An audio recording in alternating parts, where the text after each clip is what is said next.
So a month ago, I read the original 3 Hunger Games books for the first time, did a reading vlog for that to give you all of my reactions, but I also thought it'd be fun to do the same thing for the movies. And last week I already did a reaction to the Hunger Games and Catching Fire, and then this week I will be watching Mockingjay Part 1 and 2 together with you guys. Originally this was all supposed to be one video, but the length was just a little bit too much so I decided to split it up into 2 parts. That way I also just could give myself some more time to actually like watch this movie, savor it instead of like flying through them to fit my upload schedule. So that's also a bonus. And yeah, this video will contain spoilers for both movies, but also for all 3 books probably. And if you want to know my thoughts on the Hunger Games and Catching Fire, those movies, you can go watch that video instead. It'll be linked above and below. Same with my reading vlog for the books, and then let's just get into the watching.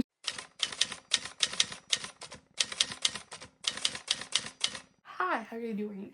I'm about to start Mockingjay Part 1, and I am not ready for this because if you watch my reading vlog for the original trilogy, which is spoiler free by the way, this video is not, but that one is, I have never been more emotionally devastated than I was reading Mockingjay. And to be fair, most of that stuff happens in the second half of the book, so I'm assuming that's gonna be in part 2, but I'm still really not ready to bring utter emotional devastation upon me for this video. But we're gonna do it anyway. This movie, I think, is the shortest of them all. It's just over 2 hours, but I'm still excited to give it a watch. So let's do it.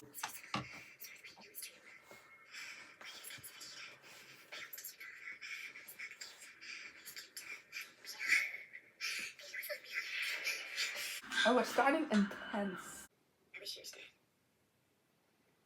I wish they were all dead and we were too. Don't say that. I mean, I get it, but don't say that. And when your voice, then you should have saved Peter. You know what? She's right. I mean, to be fair, Katniss being the Mockingjay is the only thing that makes sense, but Peeta has always been the public speaker of the two. So if you need a voice for the rebellion, Peeta would have been the better option in that sense. Obviously, we need to make it personal. Remind you who the real enemy is. Who's the enemy? That's the issue. Oh, she's forgotten. Just explaining and showing. Let us see what the Capitol did to 12. That's also changed from the book. In the book, Katniss asks to see Capital 12. That's like one of her demands, is to be able to like go home and see what happened there. It kind of feels weird that that's something that is used against her instead. You know, I often give props to the movies for just visually translating the books really well. And I always shout out like the fashion especially because of that. But the way they've shown the destruction of District 12, absolutely haunting. Like the opposite of what I typically say, but like so haunting. Like I can't believe how well they just managed to visualize that. That damn cat still here. My eyes were breaking my oldest room. Never let them see you bleed. Ironic, considering he's bleeding. I want everyone who's watching to stop and to think about what a civil war could mean. We almost went extinct once before, and now our numbers are even fewer. Is this really what we want to do? Kill ourselves off. Killing is not the answer. Everyone needs to lay down their weapons immediately. No, that's all of us. I have to say, I never really got the outrage over Peter saying that because it's very obvious that he's been forced to say that. Like, this is propaganda the same way they're planning to make propaganda with Katniss as a Mockingjay. And I can't believe they can't see through that. But seeing it now instead of like reading it in a book, I feel like it's even more obvious. Like, nothing about his demeanor is Peter. You know what I mean? Like, typically in like these interviews, of course, it's about a serious topic, so he can be as like lighthearted and like charming as he typically is, because that's just not what the topic requires. But like nothing about his demeanor really screams this is Peter and this is his opinion. You know what I mean? I don't know if that makes sense. Maybe it was forced. You know, Gail, I'll give you that. Now shut up. You have me on your side. And he made some kind of deal to protect you. I'm back. I need someone she trusts. He's drying out in some facility a mile down. Also, not someone she trusts anymore.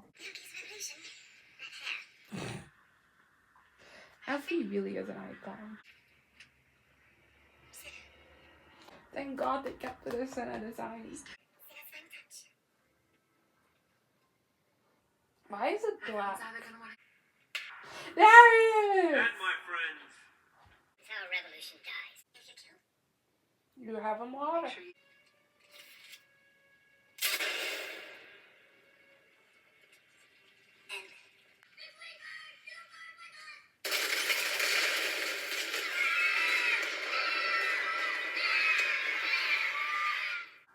Holy fuck! Did not see that coming. Really didn't. That is the same Peter that defended you at the Whipping Post. No, it's not. Now he's only defending himself. No, he's not. He's very clearly defending Katniss and all of this.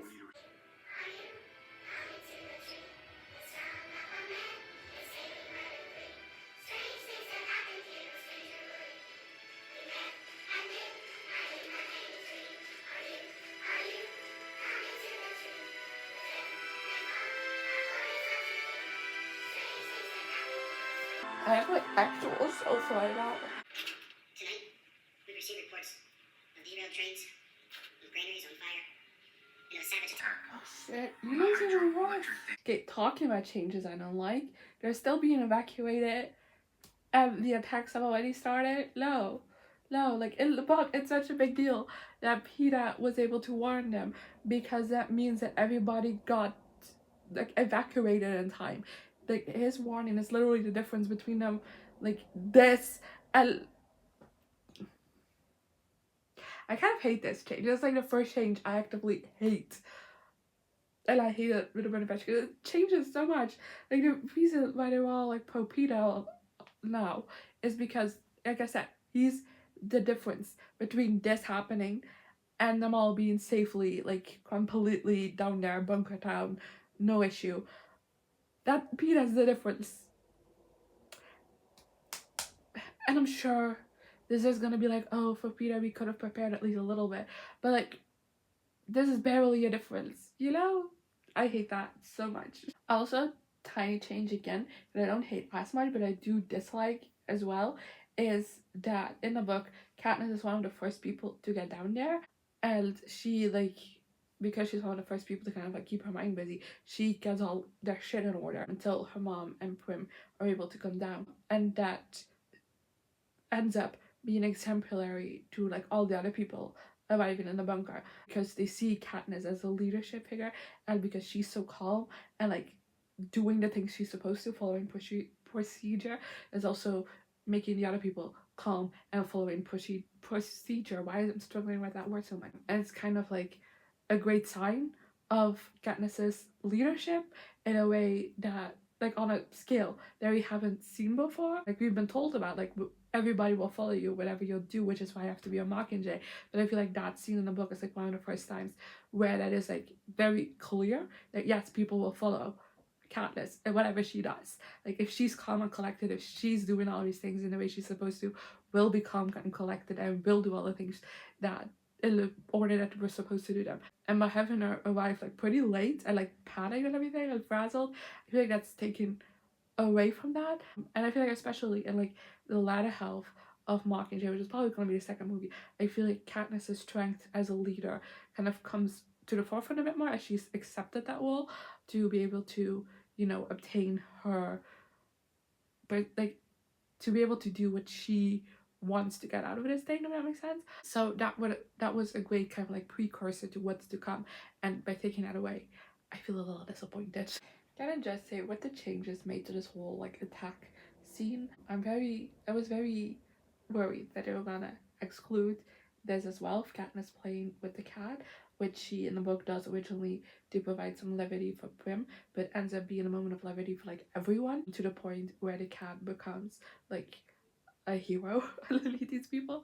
So I like that they included that because again, it's a very important, I think, character building moment for Katniss as a leader type, where she takes this devastating moment and like creates a moment of levity for these people. And I feel like that's just very character defining for Katniss in a way. So I'm glad they didn't cut that, even though they cut other important parts about this. You should know something.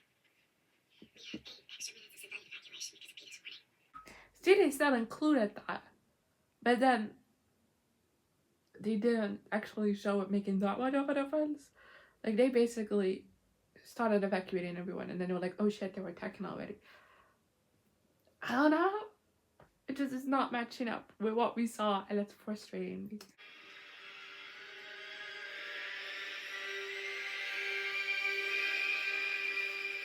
The roses? That's fucked. How did Snow even explain that to his army? Like, you gotta drop roses. Believe me, man, he's gonna love it. Don't you think I know your friends are in the tribute center? Oh shit.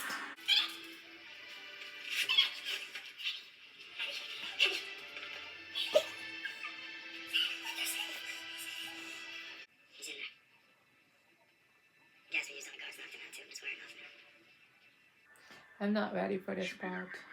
I really am not ready for this part. This is when the emotional devastation truly begins. As soon as we get back with Peter. I don't want it. Look at how thin he is. Jeez.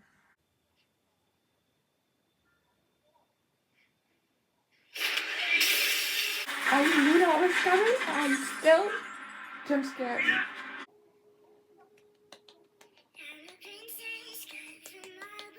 Okay, so that was Mockingjay Part 1. Hear me out. My least favorite of the movie so far, easily. Oh god. How do I explain this? I obviously still liked it because Mockingjay is my favorite book. So, you know, the core story is still there, and I do think as an adaptation, it is pretty decent. I feel like just with the other two movies, what it adds is pretty interesting because, you know, it can show things outside of Katniss's perspective, so therefore it adds interesting elements to it, especially in my opinion for this movie. What I found the most interesting addition was seeing Plutarch. I feel like, and it's also partially to thank to Catching Fire, because in Catching Fire we get to see Plutarch with Snow a lot, and in this one obviously with Coin, and it's just so obvious that he's doing the exact same thing just under a different person, and I feel like that helps strengthen kind of the parallels between the Capital and Coin in general. It's gonna come more in play in the second half of the story. So I did like that. And you know, the basis is there. I think I already talked about how visually they're so good at adapting this story, and they've always been, but especially in this movie, kind of showing the horrifics of the war and just like the horrors behind everything, and just how brutal and devastating it has been. Like, it's not an easy feat, and it never like shies away from showing that, and I like that. I think that was really well done. But this movie was kind of a bore. I'm sorry to say that. I feel like it never really built towards anything. It didn't have that momentum. I didn't feel like it was like as tightly paced as the other two movies have been. There were a lot of moments where I felt like it meandered a little, scenes that were dragged out a bit too long, and I just feel like this could have been tighter. And I know I've said it since the beginning. If you watch my other video, you know this. I have never seen the vision for splitting Mockingjay into two parts, besides the fact that this was just a trend to do at the time, and I do think there are some YA franchises that benefited from having that last book split into. I never saw a Mockingjay. As soon as I read it, I just didn't understand why it would be split into two parts. And seeing this movie has not convinced me of the fact that it had to be two parts. I would have to say, obviously I haven't seen part 2 yet. That will be for tomorrow, and maybe that will convince me otherwise to think, because a lot more happens in the second half of Mockingjay, so maybe it could convince me that it's worth like having it split up. But I don't think Mockingjay is worth 4 hours of a movie, you know what I mean?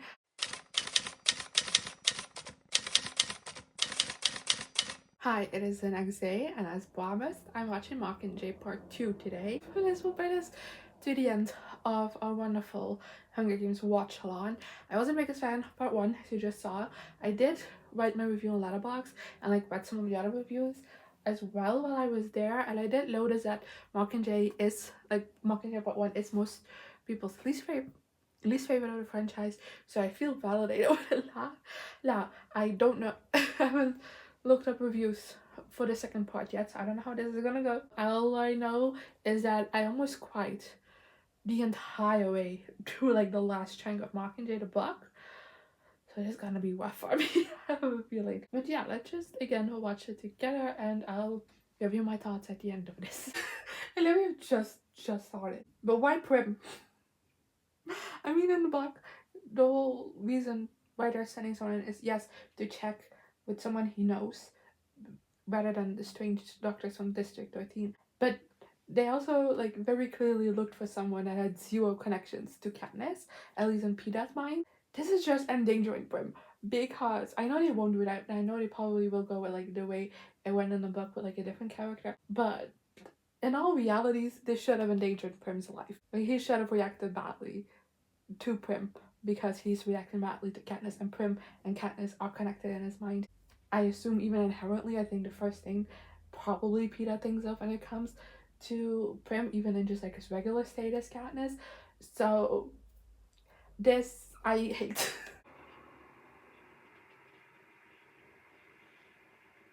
They really need to make them kiss in every movie. It's starting to become annoying. I guess there are no rules anymore about what a person can do to another person. I don't think Snow used any rule book when he hijacked Peeta. Oh, don't fucking weaponize Peeta. Oh, you know you don't give a shit. I hate that. I don't like it. I guess it hasn't been obvious, but like to weaponize Peeta against Katniss to like justify being horrible people. No, no, and I can't stand by it. I really can't. That hovercraft wasn't filled with civilians. Doesn't matter. Even if those civilians are just mopping floors, they're helping the enemy. Oh, fuck off! What did we celebrate? The death of the Mockingjay, you said. You can't actually believe she's dead. They can't, right? No. Are they that stupid? If the Mockingjay were gone, the rebels would already be using her as a martyr. You know, don't like that bitch, but he's smart. Can I just say that Snow is probably the best written antagonist of this YA era? And, you know, I feel like casting a character would have been so difficult, but he did it so well. Like, ooh, translates so well on the screen. I just want to give that a shout out because also calling Snow an antagonist, not a villain, because I feel like the issues with the Hunger Games are more systemic than just Snow, if that makes sense. Like obviously he's evil reincarnate, but it's more complex than that. Like if, for example, like the rebellion wouldn't exist and Snow would have just died of old age, like the same issues would have still continued. So he's not the villain, the system is the villain, but he's the antagonist. Does that make sense to anyone except for me? But he's just such an incredibly written character, and I love the way they've translated him on the movies because honestly why I loved Snow in the books is his small page presence. Like he is barely in the books, but he's everywhere at the same time. So I was a bit disappointed knowing that in the movies we were gonna see him a lot more because that's just how you make a movie. But I think they've done such a wonderful job at like creating that same tension with him just differently. I don't know why all of a sudden I wanted to give that rant, but I did. So here we go. I remember you in the rain. And I burned it on purpose. To give it to you. Can I just say, I don't like this change. Controversial. I know, me complaining about another movie change. But I don't know. I feel like they're rushing through things at this moment, which is weird. Still have so much movie left. And not that much more plot if they're skipping the whole military training section. I don't know, it feels different. I don't like it. I don't know why. To have her like escape and like join the fight that way. I don't know. And then also just how they're now randomly bringing in Finnick, which is because he has to be there because he's in an important scene later on, but like we didn't actually like configure the story for where it make natural sense for him to be here. Same with Gale, like how did he all of a sudden get here? Like I don't know, she arrives at this base and like Gale is there and like we never saw him leave. it's weird. I don't know, I feel like the changes just don't make sense within like its own story, if that makes sense. Is Peeta already joining them? That's so quick. You really are rushing through the start. What are they gonna do for 2 more hours?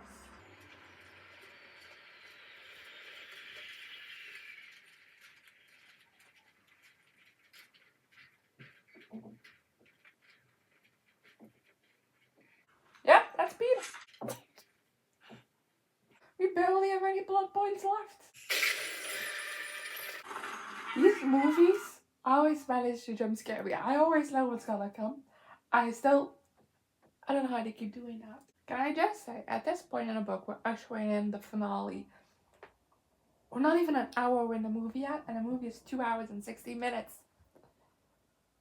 What are we doing? What are we doing? Oh, that's fucked.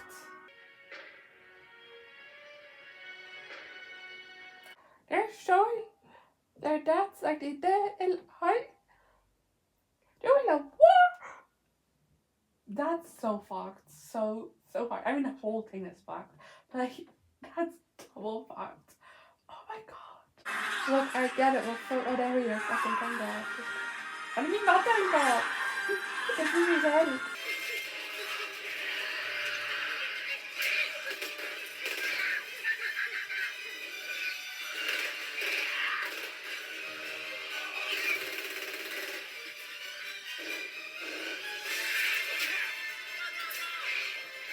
I didn't for one change. I'd be happy if they made it, you know?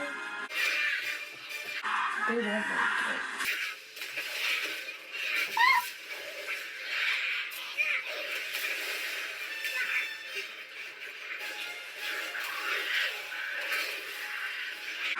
Remember? Get your ass out of here.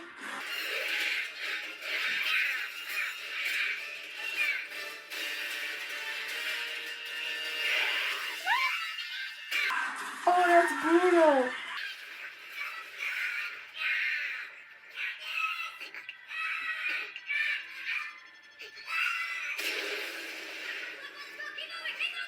And also, like, not a replica of the way Kato dies in the first game, but like so close, like a perfect parallel to it. And I hate it. Phoenix that is just it always baffles me. I don't know why. I don't know why. I read it, I knew it was gonna happen in the book. It was just like, why did that just happen? I was just like, why did that just happen? It's more just confusion, if it makes sense, rather than devastation, because I'm just like, that didn't need to happen. But it did, and it's brutal, and I hate it, and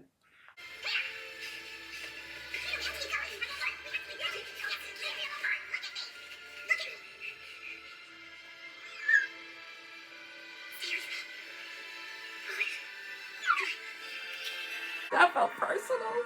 The show that wanted sign for Finnick right after he died,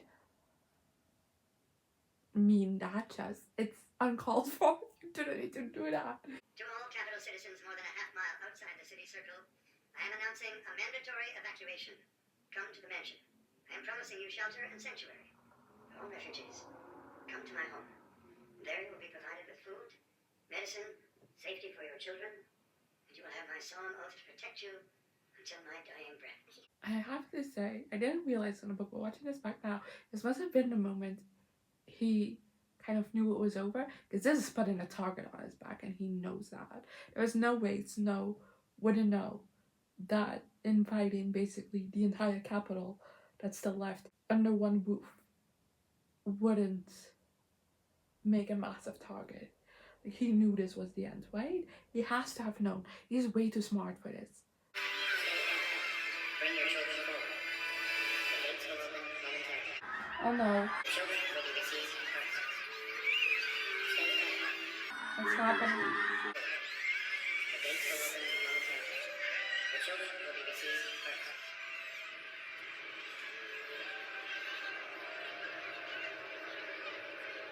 Fuck me. It's happening.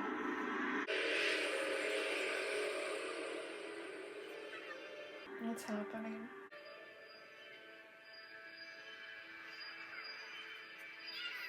Oh no. I can't watch this.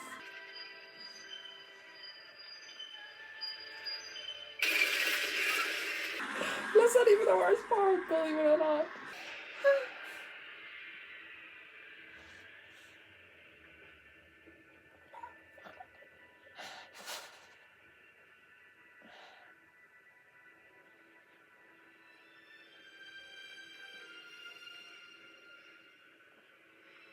Oh, this is so much worse knowing what's coming.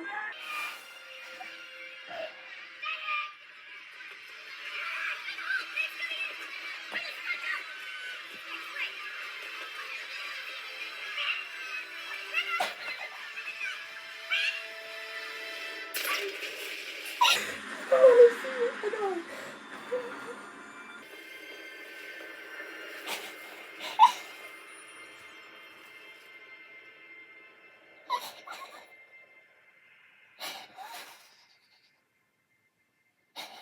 And I just say that after that scene in the book, I legitimately had to take like at least a 10-minute pause for reading just because I was sobbing that much and I could not like see a single word through the tears.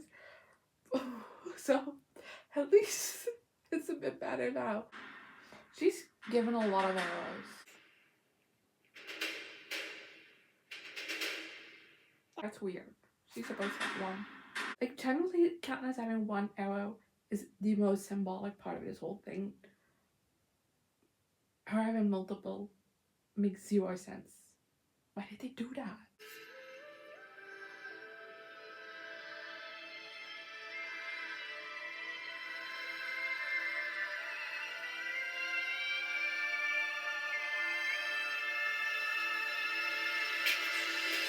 Oh, that's good. Like the fact that she was telling, oh, beautiful cinematography, love it. Okay, I do kind of hate the idea of the mob going on Snow. Like there is some justice in him just dying of himself, you know? That damn cat! How does he keep doing it?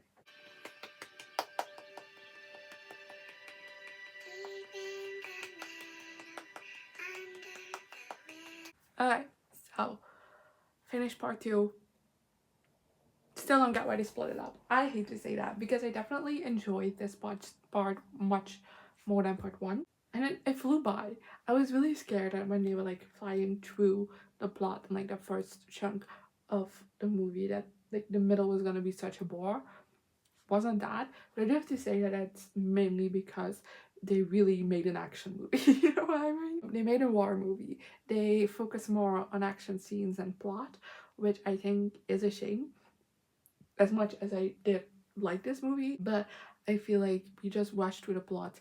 There's so little plot actually in the movie if you think about it, and a lot of development is cut, which also, I hate to say it, but doesn't create the emotional impact that the book does. Like as soon as Prim dies, I didn't stop crying in the book. Like it is just constant tears of like a constant stream of tears. That definitely wasn't the case for the movie, and it's not just because I knew what was happening. It also is because besides Prim's death, I feel like not enough weight was added to a lot of the devastational moments. Like even Finnick didn't really make me cry his death as much as that does always just wrote me off. I don't know why. I already told you about that. So therefore, in an adaptation, it kind of fails for me. And I do wish that if we were gonna rush the plot anyway, why did we do 2 movies? Because the first one was a bore. This one was washed up. Not a wash up, but like the plot was washed. I feel like they could have just smushed it together, you know? I don't really get the point of making it 2 movies still. Although generally I do think if they put more weight in like actually developing stuff and taking more time on the plot in this one and like cutting out and like not focusing so much on being an action movie, I do genuinely feel like this could have justified the split a little, because I do think that these things that happened in this movie do deserve their time. But you know, they didn't do that anyway, and they did split up the movies, so that's a bit of a letdown. So yeah, I watched every Hunger Games movie. You watched me do it, and honestly I had a good time. I really thought these were overall very great adaptations. I feel like when it comes to a lot of like the YA adaptations that were done during this time, this was definitely like a boom of YA book adaptations where the Hunger Games came out in. I feel like this is one of the better ones just like as an adaptation, because I feel like there are some movies that are really good but like as an adaptation aren't the best. But I feel like the Hunger Games are great movies but also great adaptations, and therefore I want to applaud them as much as like my enjoyment was a bit all over the place. I do think it's strange that basically enjoyment wise this goes reversed in the books, because for the books my favorite was Mockingjay, then the Hunger Games, then Catching Fire, while for the movies it is Catching Fire, the Hunger Games, Mockingjay Part 2, Mockingjay Part 1, which is basically the reverse of the books, which I think is interesting. But there we go. I honestly had a great time watching these movies.